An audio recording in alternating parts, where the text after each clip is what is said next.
जरा सोचो, पूरी दुनिया में अचानक ही तबाही मच जाए, कोई नहीं जानता ये कैसे हुआ, और इस सब के बीच एक आदमी अपनी प्रेग्नेंट बीवी को ढूंढने में लगा हो। कुछ ऐसा ही होता है विल के साथ, जो इस वक्त बड़ी मुश्किल से खंडर हो चुके अपने शहर में पहुंचा है, जहाँ चारों ओर राख ही राख बरस रही थी। बहुत सारी खाली गाड़ियां मौजूद थी। विल ने थोड़ा दिमाग लगाया और एक फायर ट्रक से गैस मास्क ले आया। इस शहर का रास्ता पार करते वक्त उसने देखा कि बहुत से लोगों की लाशें गाड़ियों में पड़ी हुई थी, साथ ही बहुत सी बिल्डिंग से धुआं भी निकल रहा था। जल्द ही वो उस बिल्डिंग तक पहुंच गया जहाँ पे उनका भी एक फ्लैट था। फायर एस्केप से चढ़कर वो खिड़की से अंदर गया, लेकिन आधी बिल्डिंग पहले ही गिर चुकी थी। एक दीवार पर समांथा का मैसेज था, जिसमें उसने अपनी लोकेशन बताई थी। अब वो गाड़ी में सवार होकर अपनी पत्नी को ढूंढने फिर से निकल पड़ा। विल याद करने लगा कि कैसे 2-3 दिन पहले तक सब कुछ एकदम बढ़िया था। विल अपनी गर्लफ्रेंड समांथा के साथ हॉस्पिटल में था, जहाँ उन्हें एक खुशखबरी दी गई कि उनके घर बेटा होने वाला है। थोड़ी देर बाद विल एयरपोर्ट के लिए निकल गया। जाने से पहले उसने समांथा से कहा कि वो उसके पिता से शादी के लिए उसका हाथ मांगेगा। शिकागो पहुंचकर विल ने सबसे पहले अपनी सारी बिजनेस मीटिंग्स अटेंड की और फिर समांथा के माँ बाप पाउला और टॉम के घर गया। घर का माहौल काफी सीरियस नजर आ रहा था। डिनर के वक्त टॉम ने सीधा सीधा विल से पूछा कि तुम मेरी बेटी के साथ क्या चाहते हो, और कभी अगर फ्यूचर में तुम अलग हो गए तो तुम हमारे दिए हुए पैसों पे हक तो नहीं जताओगे जो हम समांथा को देंगे। इस पर विल ने जवाब दिया कि देखिए, मैं अच्छे पैसे कमाता हूँ, मैं पैसों के लिए आपकी लड़की से शादी नहीं कर रहा, वो मेरी जिंदगी का प्यार है।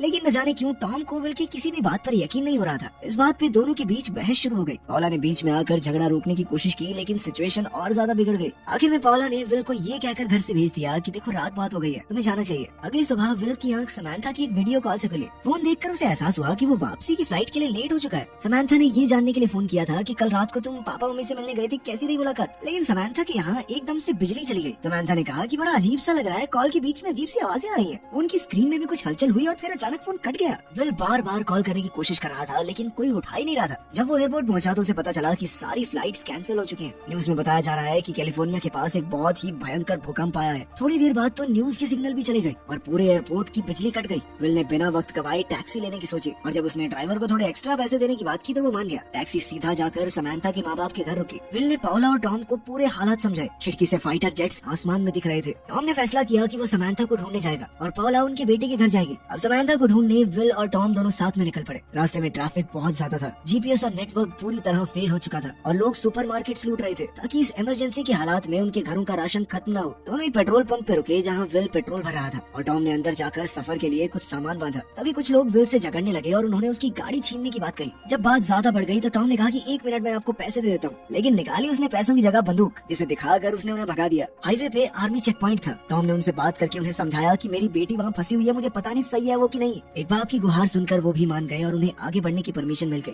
रास्ते में उन्हें बहुत सारी आर्मी ट्रेन्स वेस्ट की तरफ जाती हुई दिखाई दी, जिससे उन्होंने हिसाब लगाया कि माहौल सच में बहुत खराब है। रात को एक पुलिस ऑफिसर ने उनकी गाड़ी रोक दी। टॉम तुरंत समझ गया कि ये असली पुलिस वाला नहीं है, बल्कि एक आम आदमी है जिसने किसी पुलिस वाले की गाड़ी चुराई थी। जब उस आदमी ने बंदूक निकाली तो टॉम गाड़ी रिवर्स में भगाकर बच निकला, लेकिन उस आदमी ने उनका पीछा करना शुरू कर दिया। टॉम ने विल को बंदूक थमाई और वो उसे चलाने की कोशिश करता रहा, लेकिन उसे यही समझ में नहीं आ रहा था कि इसे अनलॉक कैसे करते हैं। टॉम ने गाड़ी चलाते हुए उसे समझाया कि क्या करना है और विल ने आखिरकार गोली चला दी। कुछ देर तक ऐसा ही चलता रहा। फिर टॉम ने गाड़ी को जिस तरह घुमाई कि उस नकली पुलिस वाले की गाड़ी का एक्सीडेंट हो गया। थोड़ी आगे जाकर उन्होंने देखा कि कुछ हिरन रास्ते में आ गए थे। टॉम ने उन्हें बचाने के लिए गाड़ी घुमाई और जल्द ही उनका भी एक्सीडेंट हो गया। इतने में वो नकली पुलिस वाला फिर से उनके पास पहुंच गया था। उसने विल को धमकाना शुरू कर दिया, लेकिन टॉम ने पीछे से उस पर हमला करके उसे बेहोश कर दिया। अब टॉम की रिब्स में काफी चोट आई थी। जल्द ही उन्होंने उस नकली पुलिस वाले की गाड़ी का इस्तेमाल करके अपनी गाड़ी को बाहर निकाला। अगले दिन वो एक ट्रेलर पार्क पहुंचे जहाँ लोग उन पर भरोसा नहीं कर रहे थे, लेकिन एक गैराज में उनकी मुलाकात रिकी से हुई। रिकी ने उन दोनों की खस्ता हालत देखी और उनकी गाड़ी को ठीक करने के लिए मान गई। रेडियो में बताया गया कि सिर्फ शॉर्ट वेव और सिग्नल्स चल रहे हैं। जो कुछ भी हुआ था उस पर सरकार का अब तक कोई जवाब नहीं आया था। क्या हो रहा है, कैसे हो रहा है, किसी को नहीं पता। आसमान में पक्षी बहुत ही अजीबोगरीब तरीके से उड़ रहे थे। ये बात तो पक्की थी कि कुछ बहुत गलत होने वाला है। टॉम जब वॉशरूम गया तो उसने अपनी चोट देखी। उसका जख्म पहले से बढ़ गया था। रिकी ने उन्हें बता भी दिया कि गाड़ी अभी बस टेम्परेरी ठीक हुई है, कभी भी बीच में खराब हो सकती है, मुझे मत कहना कि बताया नहीं। जब टॉम ने सुना कि रिकी कैलिफोर्निया जाने का प्लान बना रही है तो उसने रिकी को एक डील ऑफर की। टॉम ने कहा कि मैं तुम्हें पैसे दूंगा मेरे साथ चलने के लिए, इससे तुम अपनी मंजिल के करीब रहोगे और बदले में जब भी हमारी गाड़ी खराब हो तो तुम उसे ठीक कर देना। थोड़ी देर सोचने के बाद रिकी ने हाँ कर दी, बस ज्यादा ही पैसे मांग लिए। फिर उन्होंने गाड़ी में रिकी के सारे औजार भरे और फट से निकल गए। शाम को उन्होंने देखा कि एक गाड़ी उनके पीछे आ रही है। उन्होंने तुरंत गाड़ी रोक के लाइट्स बंद कर दी। जब तक दूसरी गाड़ी उन्हें क्रॉस नहीं कर गई तब तक सब चुपचाप वेट कर रहे थे। फिर उन्होंने अपनी टेल लाइट्स को गाइड की तरह इस्तेमाल करते हुए उस गाड़ी का पीछा करना शुरू कर दिया। कुछ देर बाद रिकी ने अपनी कंपास चेक की तो उसकी सुई बहुत ज्यादा तेजी से घूम रही थी, जैसे कि धरती के मैग्नेटिक फील्ड में कुछ अजीब बदलाव आ रहे हों।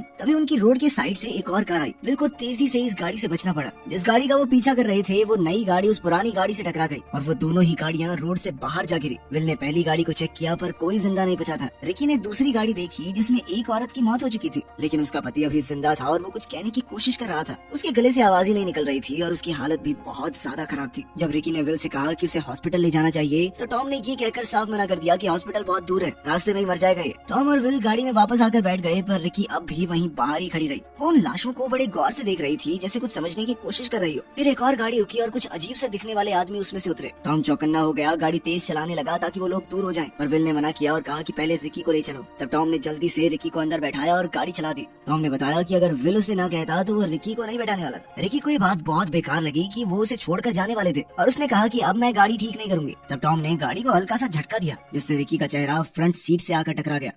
थोड़ी देर बाद जब वो लोग पेट्रोल भरने के लिए रुके तो रिकी और विल को कुछ अजीब से बादल दिखाई दिए। इन्हें देखकर लग रहा था कि कुछ तो गड़बड़ है। अचानक उनके पास मौजूद एक पोल पर बिजली गिरी और एक भयानक तूफान शुरू हो गया। अचानक से ये सब देखकर वो थोड़ा घबरा गए। टॉम को अब गाड़ी चलाने में बहुत दिक्कत हो रही थी। गाड़ी की लाइट्स ऑन होने के बावजूद भी रास्ता मुश्किल से दिख रहा था। तो उन लोगों ने फैसला किया कि पुल के नीचे रुक जाते हैं जब तक बारिश नहीं रुक जाती। अगली सुबह मौसम ठीक था तो उनका ट्रिप फिर से शुरू हो गया। जब वो लोग एक रेडियो टावर के पास से गुजरे तो कार ने रेडियो सिग्नल पकड़ लिया। रिपोर्टर ने बताया कि कहीं पर भी इंटरनेट सेवा मौजूद नहीं है। मोबाइल फोन आउट नेटवर्क थे और बहुत कोशिशों के बाद भी सरकार से कोई खबर नहीं मिल पा रही। वो तीनों जल्द ही एक शहर के बाहर पहुंचे जहां लोगों ने अपनी गाड़ियों के साथ रोड ब्लॉक कर रखा था। शेरिफ ने थोड़ा ध्यान से उन्हें देखा और अंदर आने से मना कर दिया, पर जब विल ने बताया कि वो यहाँ के कुछ लोगों को जानता है और उनके नाम शेरिफ को बताए तो फिर शेरिफ मान गया। जल्द ही विल अपनी एक पुरानी दोस्त मैग के घर पहुंचा। मैग बहुत ज्यादा परेशान थी। उसने बताया कि उसके अपने पति से कोई बात ही नहीं हो पा रही। वो बिजनेस ट्रिप पर गए थे और फिर अचानक से ये सब कुछ हो गया। विल ने मौका देखकर शावर लिया, रिकी ने गाड़ी की मेंटेनेंस की और टॉम ने पानी की बॉटल्स भर ली। मैग लगातार अपने पति को याद करके रो रही थी। विल ने उसे सांत्वना दी कि सब कुछ ठीक हो जाएगा, चिंता मत करो, पर वो ज्यादा देर तक उसके पास नहीं रुक पाया। फिर वो लोग वापस रास्ते पर निकल पड़े। थोड़ी ही दूर जाने पर उन्होंने ढेर सारा धुआं देखा। वहाँ दरअसल एक मिलिट्री का हवाई जहाज क्रैश हो गया था। सब यही सोच रहे थे कि शायद किसी ने देश पर हमला किया है। थोड़ी देर बाद वो लोग एक वाटर पार्क पर पहुंचे और ऐसी चीजें ढूंढने लगे जो उनके काम आ जाए। रिकी स्विमिंग के लिए पूल में कूद गई पर पानी बहुत गर्म था। तभी एक मिलिट्री हेलीकॉप्टर उड़ते हुए नजर आया। फिर उन्होंने अपने आसपास चुपचाप चीजें ढूंढनी शुरू कर दी, लेकिन उस जगह की हालत देखकर उन तीनों को यही लगा कि लोगों ने पहले ही यहाँ से सारा सामान उठा लिया है। कैश रजिस्टर खाली था और सभी कार्स के टायर्स कट चुके थे, लेकिन पेट्रोल के कैंस भरे जा सकते थे।